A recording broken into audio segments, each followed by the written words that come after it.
அதிகாரம் 3. பின்பு அவர் என்னை நோக்கி, மனுபுத்திரனே, நீ காண்கிறதை புசி.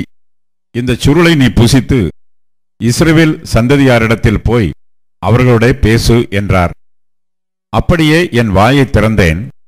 அப்பொழுது அவர் அந்த சுருளை எனக்கு புசிக்க கொடுத்து, மனுபுத்திரனே, நான் உனக்கு கொடுக்கிற இந்த சுருளை நீ உன் வயிற்றிலே உட்கொண்டு அதனால் உன் குடல்களை நிரப்புவாயாக என்றார். அப்பொழுது நான் அதை புசித்தேன். அது என் வாய்க்கு தேனைப் போல் தித்திப்பாயிருந்தது. பின்பு அவர் என்னை நோக்கி, மனுபுத்திரனே, நீ போய் இஸ்ரவேல் சந்ததியாரிடத்தில் சேர்ந்து என் வார்த்தைகளைக் கொண்டு அவர்களோட பேசு.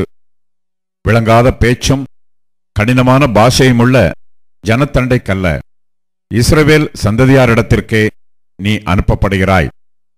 விளங்காத பேச்சும் தாங்கள் சொல்லும் வார்த்தைகளை நீ அறியாத கடினமான பாஷையுமுள்ள அநேகமான ஜனங்களிடத்திற்கு நீ அனுப்பப்படவில்லை.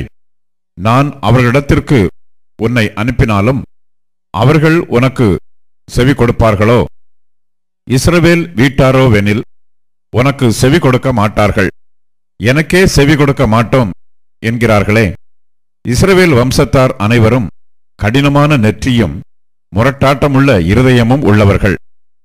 இதோ, உன் முகத்தை அவர்கள் முகத்துக்கு எதிராகவும் உன் நெற்றியை அவர்கள் நெற்றிக்கு எதிராகவும் கெட்டியாக்கினேன். உன் நெற்றியை வச்சிரைக் கல்லைப் போல் ஆக்கினேன். கன்மலையை பார்க்கிலும் கெட்டியாக்கினேன்.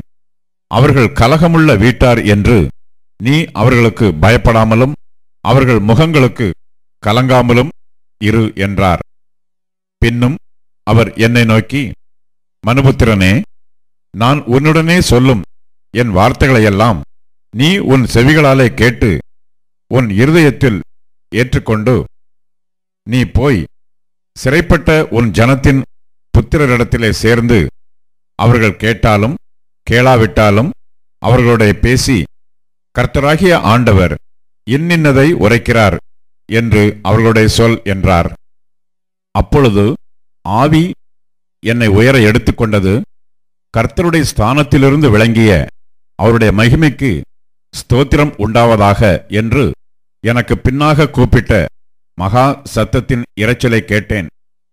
ஒன்றோடொன்று இணைந்திருக்கிற ஜீவன்களுடைய செட்டைகளின் இரைச்சலையும் அதற்கெதிரே ஓடிய சக்கரங்களின் இரைச்சலையும் மகா சத்தத்தின் இரைச்சலையும் கேட்டேன். ஆவி என்னை உயர எடுத்துக்கொண்டது. நான் என் ஆவியின் உக்கிரத்தினாலே மனங்கசந்து போனேன். ஆனாலும் கர்த்தருடைய கரம் என்மேல் பலமாக இருந்தது.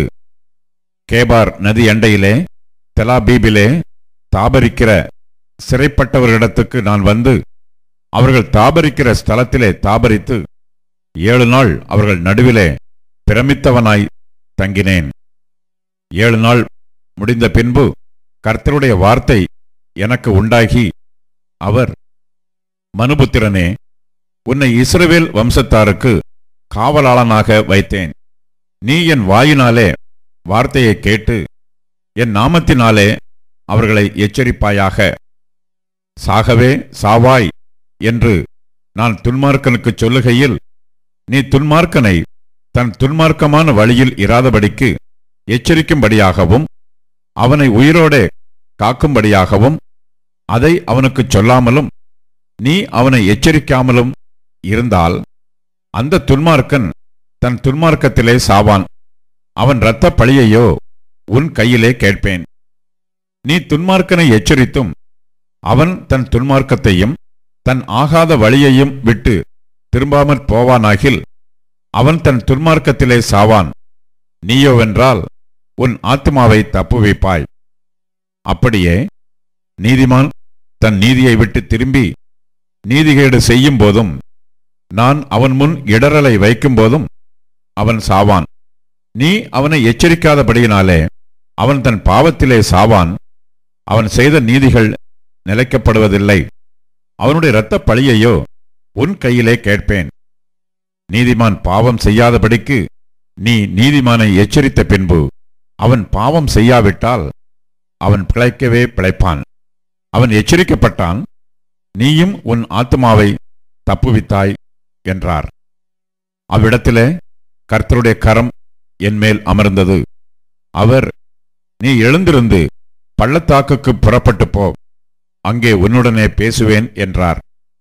அப்படியே நான் எழுந்திருந்து பள்ளத்தாக்குக்கு புறப்பட்டு போனேன். இதோ கேபார் நதி அண்டையிலே நான் கண்ட மகிமைக்குச் சரியாக அங்கே கர்த்தருடைய மகிமை விளங்கினது. அப்பொழுது நான் முகங்குப்புற விழுந்தேன். உடனே ஆவி எனக்குள்ளே புகுந்து என்னை காலூன்றி நிற்கும்படி செய்தது. அப்பொழுது அவர் என்னுடனே பேசி, நீ போய் உன் வீட்டுக்குள்ளே உன்னை அடைத்துக் கொண்டிரு. இதோ மனுபுத்திரனே, உன்மேல் கயிறுகளை போட்டு அவைகளால் உன்னை கட்டப்போகிறார்கள். ஆகையால் நீ அவர்களுக்குள்ளே போக வேண்டாம். நான் உன் நாவை உன் மேல் வாயோடே ஒட்டிக்கொள்ள பண்ணுவேன். நீ அவர்களை கடிந்து கொள்ளுகிற மனுஷனாயிராமல் ஊமையனாயிருப்பாய். அவர்கள் கலக வீட்டார். நான் உன்னோடே பேசும்போது உன் வாயை திறப்பேன். அப்பொழுது கர்த்தராகிய ஆண்டவர் இன்னின்னதை உரைத்தார் என்று அவர்களோடே சொல்வாய். கேட்கிறவன் கேட்கட்டும், கேளாதவன் கேளாதிருக்கட்டும். அவர்கள் கலக வீட்டார்.